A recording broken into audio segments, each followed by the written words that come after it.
Na nossa sequência, nós, então, passamos a palavra ao professor Alexandre Bahia, que eu vou apresentar aqui.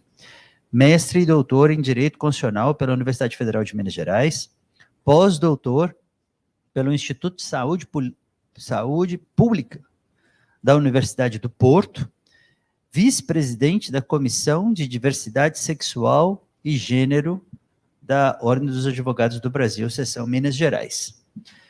O professor Alexandre Bahia, eu chamo carinhosamente Bahia, está participando pela primeira vez do nosso congresso e é uma pessoa a qual eu tenho uma grande admiração, não só pela sua capacidade técnica, que é admirável, como um pensador do direito constitucional, dos direitos fundamentais, dos direitos humanos, mas também pela sua militância como professor.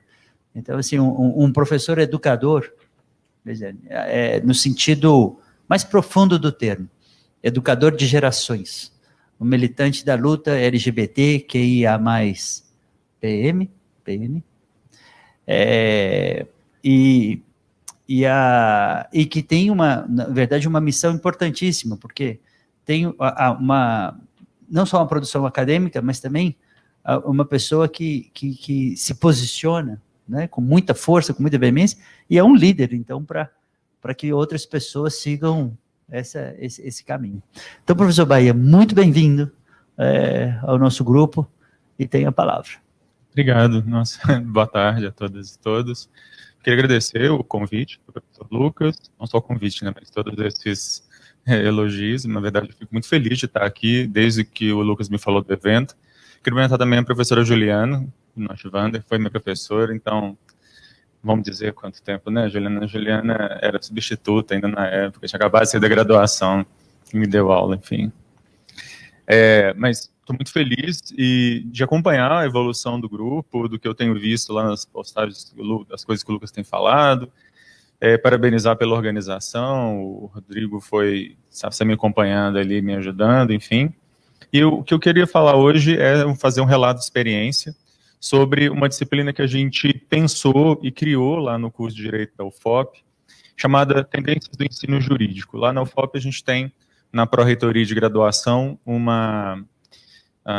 um projeto que se chama Proativa, que é de desenvolvimento, de pensar melhorias na oferta de disciplinas, na forma como o ensino-aprendizagem é feito. E aí, em determinado momento, com um ex-orientando meu de mestrado, a gente pensou nessa disciplina, e é um pouco sobre ela que eu quero falar. Para falar dessa disciplina, e aí eu já adianto que, se alguém tiver interesse em conhecer um pouco mais desse trabalho, foi publicado um e-book pela editora FI, se chama justamente Tendências do Ensino Jurídico, e lá tem vários textos falando sobre algumas das questões que eu vou falar aqui. Bom, eu começo, na verdade, falando pelos problemas, né? Quais são os problemas do ensino do direito no Brasil e dos profissionais do direito no Brasil? Na verdade, óbvio que eu vou resumir, porque a desgraça é muito maior sempre, né? Mas, de maneira geral, e pensando nesse grupo de pesquisa, a gente tem uma baixíssima formação crítica, tanto do ponto de vista sociológico, quanto do ponto de vista filosófico. É muito raso, em geral, a formação, principalmente quanto, e aí eu começo, é claro, falando das grandes promessas da Constituição de 88, eu sou da área do direito constitucional, então, óbvio, vou puxar a sardinha para o meu lado. Que promessas? A Constituição de 88 promete cidadania, dignidade, não discriminação, redução das desigualdades, prevalência dos direitos humanos, um rol imenso de direitos e garantias, mas mais do que isso, e principalmente, ela tem um caráter aberto de inclusão de novos direitos e novos sujeitos de direito, que torna a Constituição Brasileira de 88 uma das obras jurídicas mais importantes, eu acho que a mais importante da nossa história. Nada se compara à nossa Constituição atual, principalmente por causa dessa cláusula de abertura presente no artigo 5º, parágrafo 2º da Constituição. Então, esse aluno não está sendo formado para perceber que essas grandes promessas da Constituição de 88 esbarram em uma série de desafios que a gente tem nesse país. O Lucas falou que eu faço da minha academia alguma coisa também de militância. Como professor de Direito Constitucional, eu não consigo dar uma aula de Direito Constitucional sem falar do que é esse país, né? Do que é isso que a gente vive. E de qual o papel nosso diante disso? Qual o nosso... Da microfonia... Posso também, mas... Ninguém levantou sua mão. Eu fico tímido, eu sou calouro aqui no negócio. Eu vou ficar quietinho aqui por enquanto, mas vamos lá.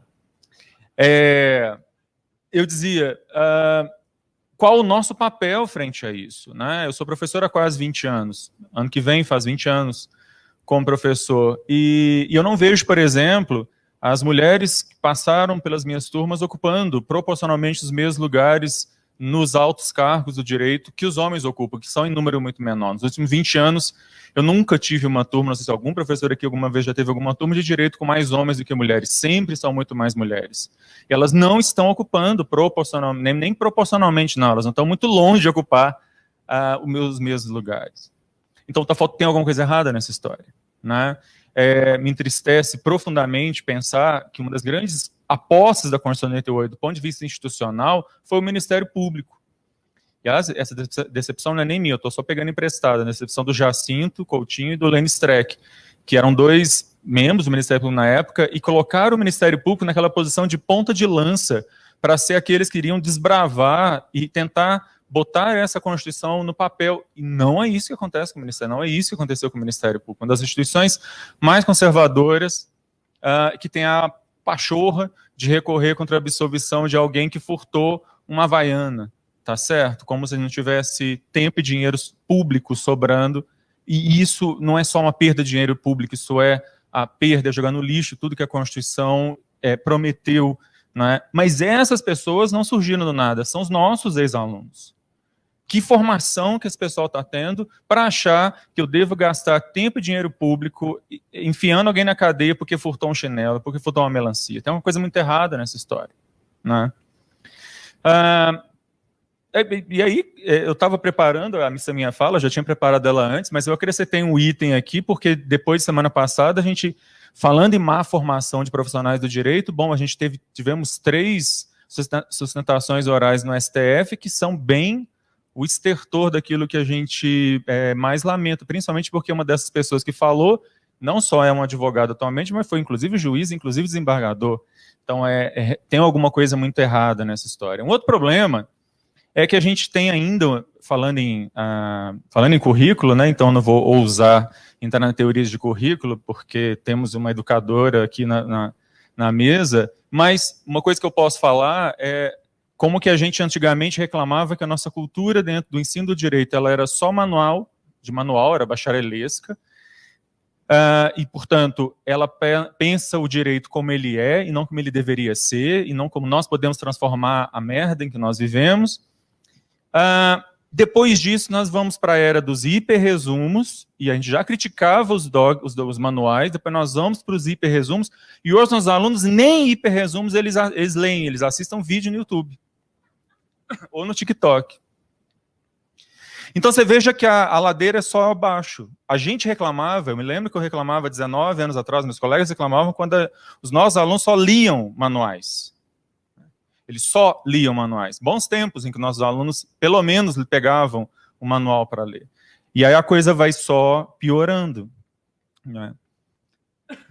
E aí, pegando muito do que, inclusive, já foi falado antes, eu também tenho toda uma formação aí em decolonialidade, que eu acho que é uma chave interpretativa bastante importante para a gente pensar de fora, né? Que direito é esse, então, que nós conhecemos, né, que nós temos, e que eu acho que precisa ser mudado? É um direito que ele é positivista nos piores sentidos da palavra, inclusive quando a gente mais recentemente temos incorporado sistemas de precedentes no Brasil e o uso de inteligência artificial, nós só temos trocado uma coisa pela outra, como quando a gente trocou a máquina de escrever pelo computador, a gente continua datilografando e imprimindo, só que em momentos separados, a gente continua fazendo exatamente a mesma coisa, usando inteligência artificial e sistemas de precedentes. Tratamos sistemas de precedentes, que é um negócio extremamente complexo, como se fosse Ctrl-C, Ctrl-V, como se trabalhar com precedente fosse copiar e colar emenda. E estou falando uma coisa idiota, mas é uma coisa que 99% dos nossos colegas não sabem fazer, né? Mas o nosso direito ele é pior ainda, ele é binário, e por ser binário ele é absolutamente excludente. A gente fala muito em diversidade, a gente fala muito em direitos fundamentais, o direito não é preparado para isso. Para quem não é da área do direito, o direito não é preparado para isso. Qualquer outra área das ciências humanas, ciências sociais aplicadas, sabe o que é diversidade, vive diversidade. O direito não sabe o que é isso. porque o direito ele é fundado num sistema binário, normalizador, e quando eu digo normalizador, significa que entre várias possibilidades, ser e desistir, ele seleciona uma, normaliza isso, transforma em norma, em algo normal, e tudo o resto é tratado como doença, loucura e ou ilícito. É isso que nós temos feito desde a modernidade. E não mudamos, sofisticamos, mas não mudamos. Portanto, ele é branco, europeu, ocidental, patriarcal e pretensamente, claro, universal, como já foi falado, homogêneo, excludente e etc. Não é? Por outro lado, as faculdades de direito, a maior parte delas, é claro que a PUC aqui é uma grande exceção, mas a maior parte das faculdades de direito nesse país tem se transformado em grandes conglomerados em que a educação deixa de ser o foco e tudo passa, na verdade, primeiro por uma decisão de mercado, de bolsa e muito menos de educação. Portanto, um desafio que tudo isso eu estou falando de desafios que foram levantados para a construção dessa disciplina, né? Além da questão da gente tentar pensar o direito a partir de uma lógica decolonial, o que significaria pensar o direito a partir de uma outra matriz totalmente diferente daquela com a qual nós fomos formados, porque diversidade, de novo, não cabe no direito moderno, europeu, judaico-cristão ocidental, ele não cabe. O direito ele é binário e, portanto, ele é excludente, não cabe diversidade, que se rompe justamente com um código binário, né? E é bom, é claro, os nossos alunos também não têm uma capacidade, os nossos formandos, de lidar com as novas tecnologias de inteligência artificial. A gente está anos-luz atrás, correndo atrás com um movimento que já é para ontem, e a gente ainda está engatinhando com relação a essas coisas. Essa disciplina, então, ela é uma disciplina interessante porque ela propõe para o aluno de direito, e ela é uma disciplina eletiva, então normalmente são alunos já do final do curso, estão precisando finalizar lá aquelas horas de ACG, não sei como é que chama aqui na PUC, que todo mundo só lembra no final do curso, mas é legal porque justamente quando ele está quase formando, ele vai pegar uma disciplina que ela faz essa metalinguagem, ela se dobra sobre si mesma, sobre o curso de direito, para ele pensar o que foi esse curso, o que são esses dogmas, que a dogmática, a gente tanto insiste até hoje em falar em dogmática jurídica, né? E como eu posso me apropriar criticamente disso tudo. Então eu pego um aluno que durante o curso de direito ele vai sendo todo colocado numa forminha, né? De gravata, de taieira, etc. E eu, então, jogo para ele dizendo, olha, tudo isso, na verdade, é uma grande ilusão, tudo isso, na verdade, você tem certeza, pelo amor de Deus, forme em direito sem ter certezas, porque se você tem certeza de alguma coisa, tem uma coisa muito errada. Né? Tem alguma coisa muito errada. Se você tem certeza das coisas, você fez o curso errado. Porque nenhum curso na área de ciências sociais aplicadas ou humanas é um curso para você formar com certeza. Ao contrário, você vai formar mais perturbado do que nunca. Né? E o propósito, então, portanto, dessa disciplina é mostrar que o direito ele é problemático, ele é um fenômeno histórico, e se ele é histórico, as coisas nem sempre foram assim, e nenhuma conquista é garantida. Vejo que o Congresso Nacional está fazendo essas semanas, desencavando um projeto lá para proibir o casamento de pessoas do mesmo sexo, e, portanto, ele é contingente. Nenhuma conquista é garantida, nada do que nós temos como certo é algo que seja minimamente garantido. E, portanto, a gente tem que se apropriar disso, tudo que nós conquistamos, percebermos as fragilidades, percebermos aquilo que vem contra e pensarmos como que nós vamos expandir e não retroceder. Como é que esse profissional do direito, como é que essa pessoa que está sendo formada nos bancos das nossas faculdades, ela vai conseguir se adaptar num mundo em que as mudanças são cada vez mais rápidas. Foi falado muito propriamente antes de mim aqui sobre esse aumento da velocidade das mudanças. Nós não somos preparados para lidar com essas mudanças. Eu não estou falando de mudança de um código, né, porque foi aprovado um novo código. Estou falando de mudanças que acontecem todos os dias. Né, de coisas que vão acontecendo todos os dias, de perguntas cujas respostas nós não temos e nós não somos formados para ter essas respostas. Uma coisa que eu sempre desafio os meus alunos para a gente poder pensar que também como o direito não consegue dar conta dessas demandas sobre diversidade, pensa em coisas muito banais e alguém do direito do trabalho que vai talvez me ajudar com relação a isso, pensa em coisas muito banais como, por exemplo, quando eu tenho um casal formado por duas mulheres e uma pega um óvulo e é inseminado na outra, e elas fazem inseminação artificial, portanto, para qual delas eu dou licença maternidade? E se são 2 homens, eu vou dar só licença paternidade, 5 dias, extensível até mais 15, né?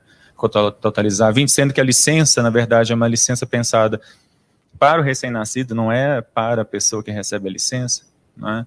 Se eu tenho um homem trans, uma pessoa que nasceu, foi atribuída a ela um nascimento gênero feminino, mas ela fez toda a transição no cartório, mas ela não retirou ali os seus ovários, o seu útero, enfim, e essa pessoa então fica, esse homem, né, fica grávido, porque ele quer ter um filho e tal, ele fica grávido. Que licença que eu vou dar para essa pessoa? Aliás, se essa pessoa for procurar o SUS um ginecologista vai atender essa pessoa, porque ela vai estar aparecendo num documento dele lá escrito João.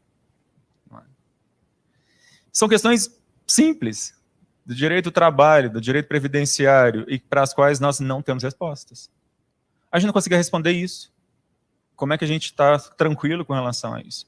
Esse é muito o desafio que essa disciplina coloca para esses alunos. Olha, você tem certeza que você sabe como é que funciona licença maternidade, direito previdenciário, aposentadoria? Vem cá. Essa pessoa trabalhou 30 anos reconhecido como homem, fez a transição e agora é Joana. Qual regime de aposentadoria que eu vou utilizar aqui? Ela vai ter que trabalhar quanto mais? Vou calcular o tempo dela como homem ou como mulher? Né? São perguntas banais, para as quais o nosso sistema, justamente porque ele não é preparado para lidar com demandas de diversidade, ele não tem resposta. As respostas que existem são totalmente casuísticas, é um juiz aqui que dá uma coisa, um juiz ali que dá outra, mas a gente não tem resposta. Por quê? Porque os nossos cursos de direito, eles estão formando pessoas pensando em concurso público, pensando em marcar xizinho em questão de múltipla escolha.